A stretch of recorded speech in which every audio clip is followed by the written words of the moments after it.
Hello,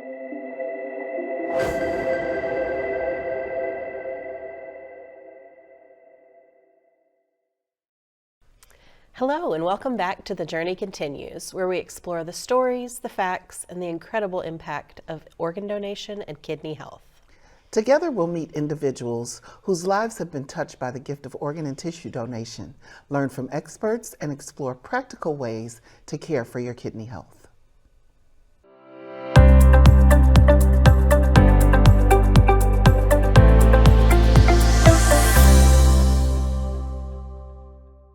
Hello, and welcome back to The Journey Continues, where we explore the stories, the facts, and the incredible impact of organ donation and kidney health. I'm Sarah Jane Charles, and this is my co-host, Monica Fox. Together, we'll meet individuals whose lives have been touched by the gift of organ and tissue donation, learn from experts, and explore practical ways to care for your kidney health.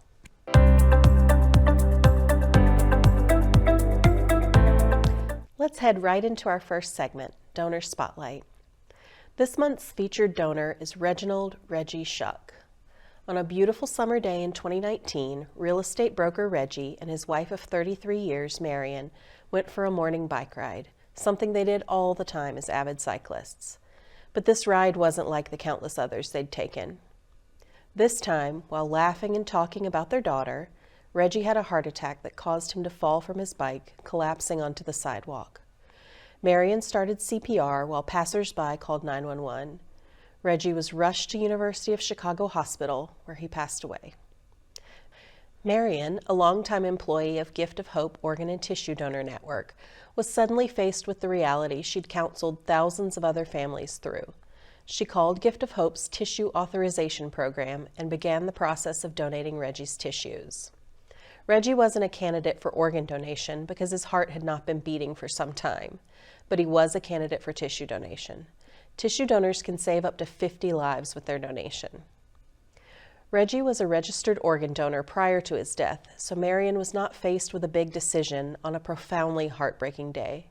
Her advice for everyone is to be prepared, have the conversation about organ donation and end-of-life wishes with loved ones so they aren't making difficult choices on the hardest day of their lives. Reggie was a devoted husband, loving father, avid cyclist, and a big personality. He was the love of Marian's life, and we thank him for giving other families the opportunity to hold on to their loved ones a little longer by saying yes to donation.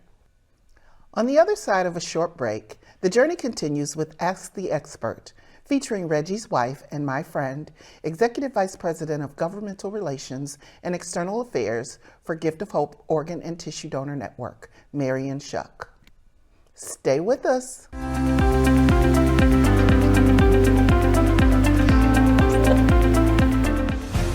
They say television is about sitting back.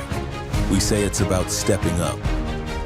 Your block has stories worth telling. Your neighbors have voices worth hearing. Chicago has a heartbeat worth sharing. Stop watching their world. Start showing yours. It's time to tune in and be seen. Can TV, always here, always yours. Experience the power of community television.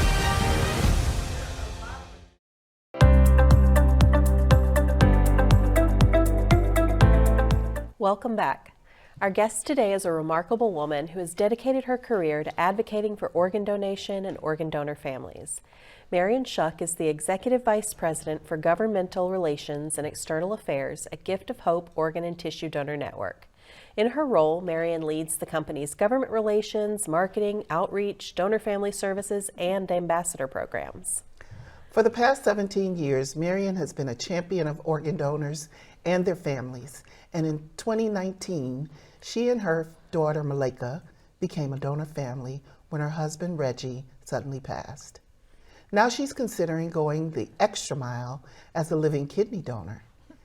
Marion, welcome to The Journey Continues. Thank you, Sarah Jane. Thank you, Monica, for having me today.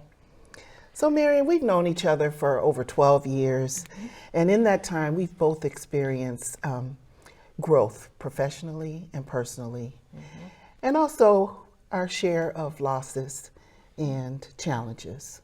Yes.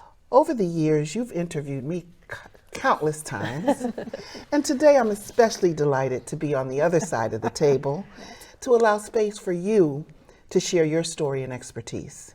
So my first question for you is, as your friend, is simply, how are you and Malika doing? You know, Monica, we're doing good. You know, when you experience a loss that tragic, you can do a couple things. You know, you can wallow forever. Yes. You can go away from your friends, your family, or you can choose to move on. And it's not that we moved on, we just moved forward in a way that allows us to honor Reggie, but also do the things that he would want us to do, right? If there was nothing that anybody didn't know about Reggie, one thing was his love for me and Malika. So yes. That was very palpable. He was very proud of us, and he was just a great husband and a great father. So it was easy to honor his legacy. More difficult to move forward, but we've had to, because, you know, the other option was not good. So you gotta do what you can. And then, but we carry him in our hearts forever. He's indelibly imprinted in our hearts. So absolutely. That piece makes it a little easier.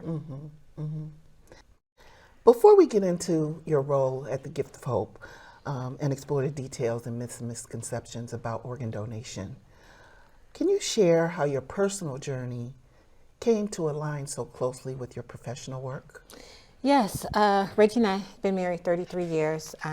When I saw him, I knew he was going to be my husband instantly.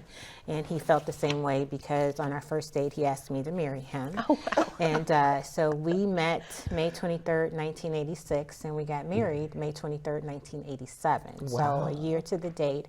And we had been inseparable. We've been inseparable, but Reggie was an avid bike rider.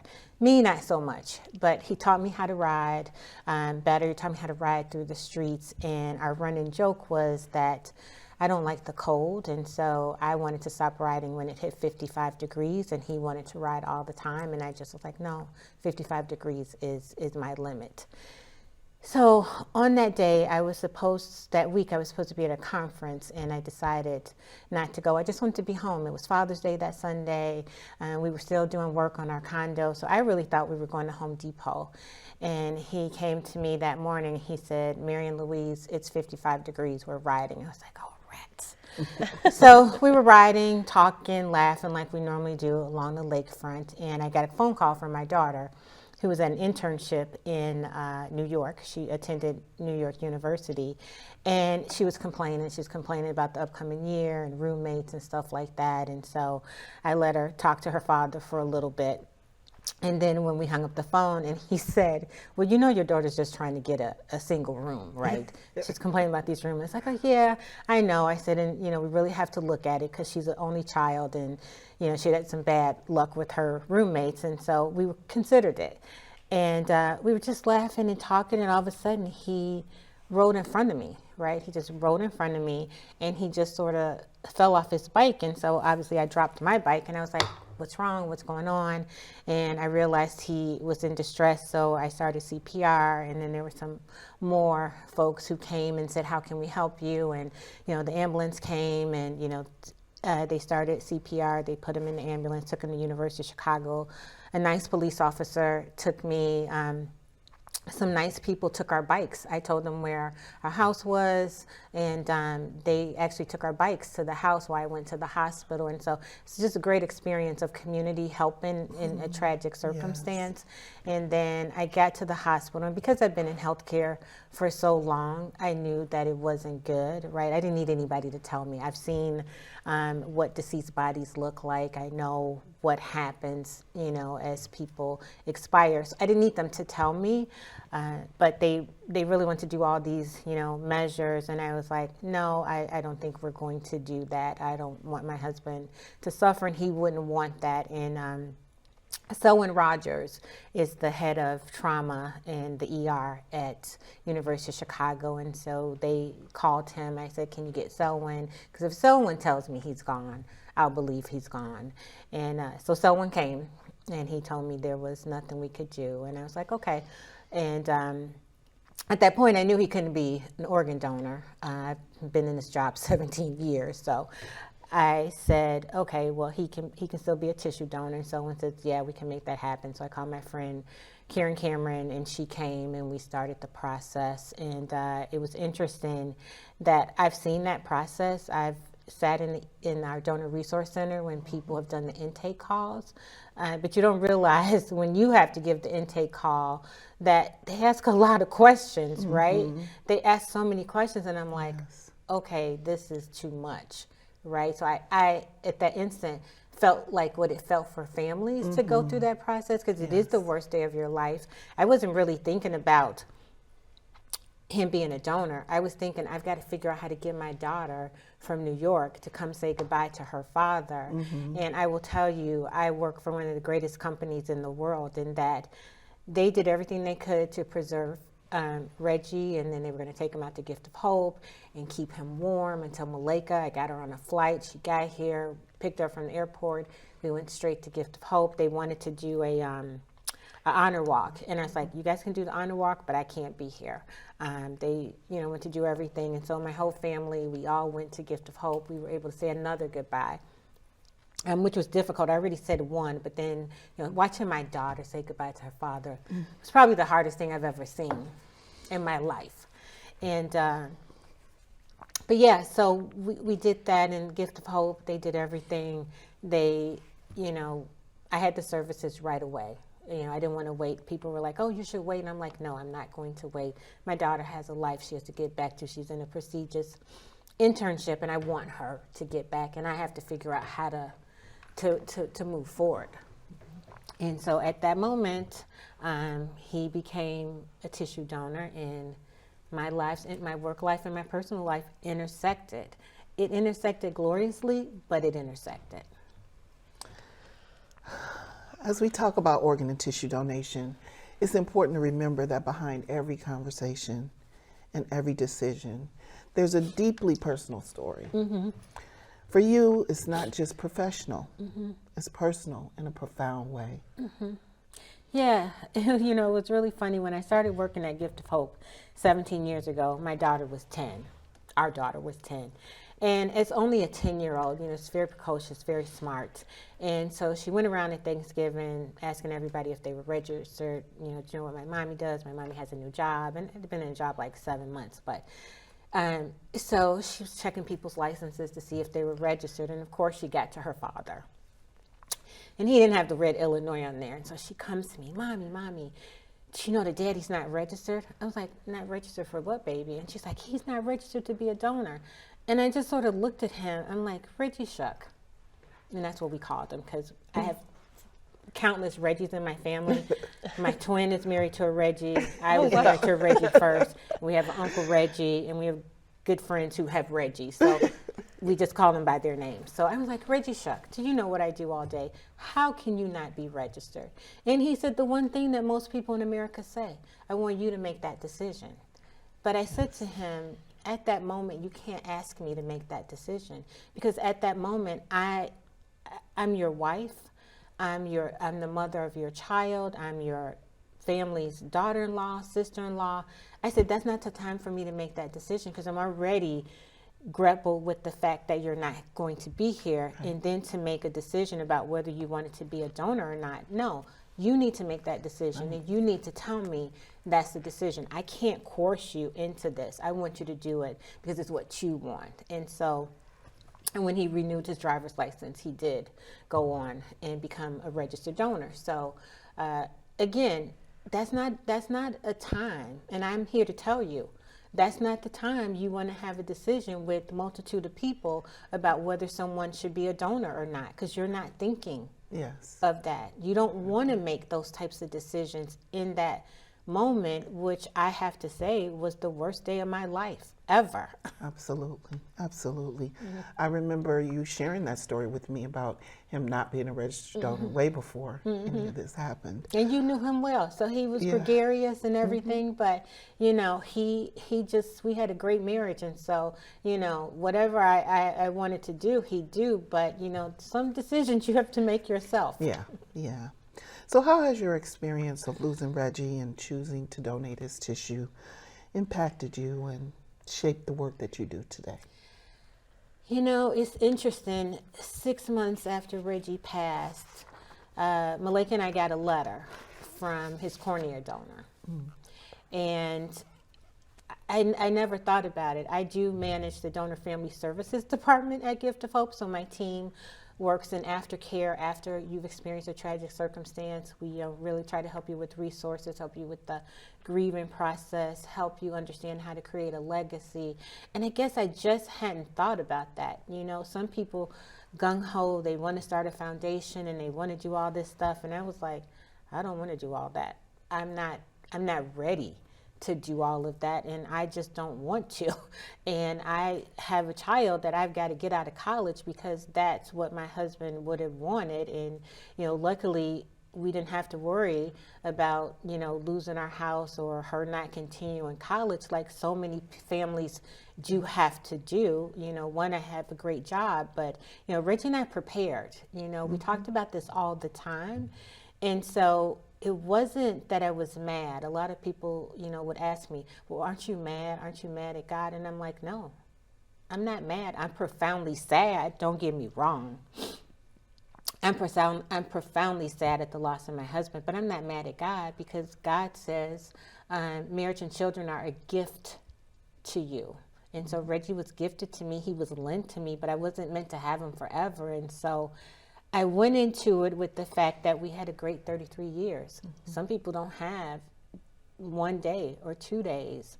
And so I just learned to continue to go on. So you've shared how your personal experiences have shaped your work in such a powerful way. And even now your journey continues to evolve in deeply personal ways. You've shared with me that your brother's on dialysis and you're preparing to become a living donor for him. Can you share what this season has been like for you and your family? Yeah, you know, I have 4 siblings. I'm the oldest of 5. We have 5 siblings. One is deceased, but I'm the oldest of 5 by 4 minutes, which I lord over my twin. But yeah, I'm the oldest of 5, and we only have 1 brother. And because he didn't believe in doctors, he hadn't been to the doctor in over 20 years, and woke up hypertension, very hypertension, and his kidney was blown. Both his kidneys were blown and had to start dialysis. The interesting thing was 6 months before, they had told him, if you change your ways, you can prevent this and you can, you know, change your lifestyle, change your eating and stuff like this. He didn't pay attention because he didn't believe the doctors were right. Well, in August of 2019, our nephew was drafted into the NFL and was playing in Miami, and our whole family went to Miami, and he was supposed to meet us there. He didn't show up. He didn't show up because he was at the hospital in Dallas starting dialysis, having the surgery, emergency surgery to start dialysis, and that started our journey. As men, not all men because I can't generalize, but my brother, he was non-compliant. He was angry, but you know, at that point, you can't be angry at anybody else. You have to look inside. And so how do we get through this? And one way to get through this was that he was going to need a living donor, because I know from my work, I didn't want him on dialysis 5 to 7 years. So between the two and I, we agreed that I would be the living donor, which was fine. It was a difficult conversation for Malika, you know, because she's like, well, what happens? You're my only living parent. And so, but you know, it's the motto we have, if you could save a life, would you? And I want to be able to help my brother. And but he'd been non-compliant for a while.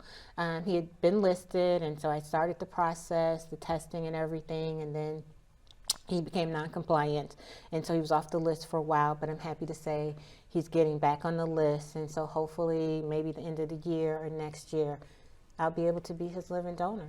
That's amazing. That's amazing.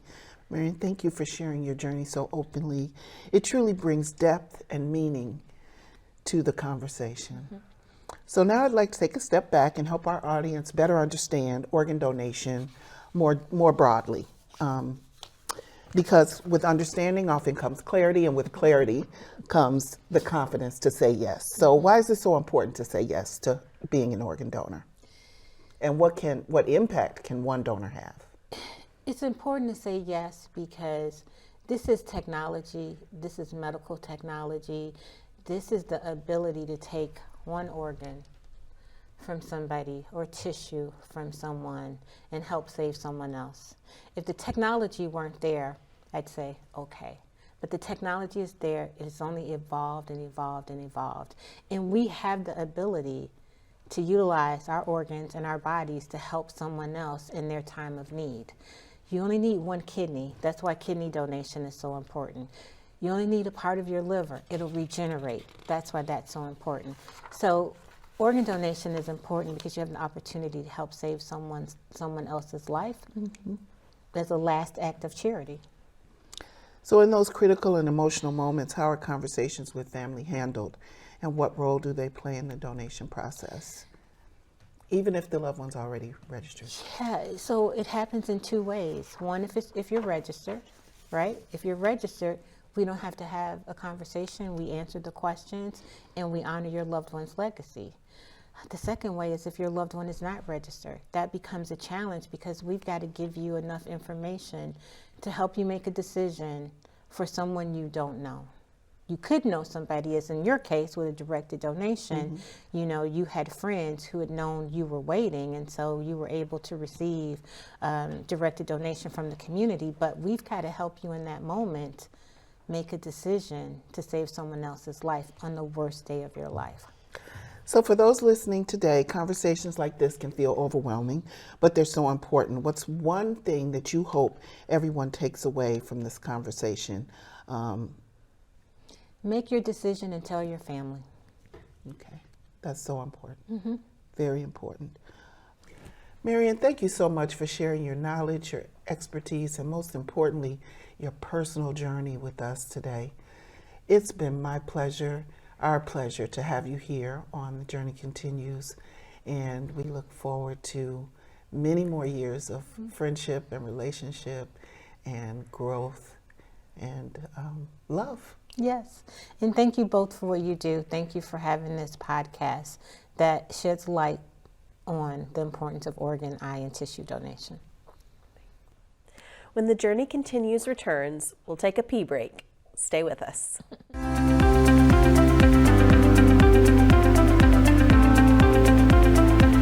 Got something to say about Chicago? Now's your chance to be heard. Chicago Newsroom 2.0 is launching Opinion, a new segment where everyday Chicagoans take the mic. Whether it's a neighborhood issue that's been ignored, a citywide concern that needs attention, or a fresh idea that could change our city, we want to hear from you. Submit your commentary at cantv.org/opinion. If selected, we'll invite you on air to share your perspective with all of Chicago. Experience the power of community television.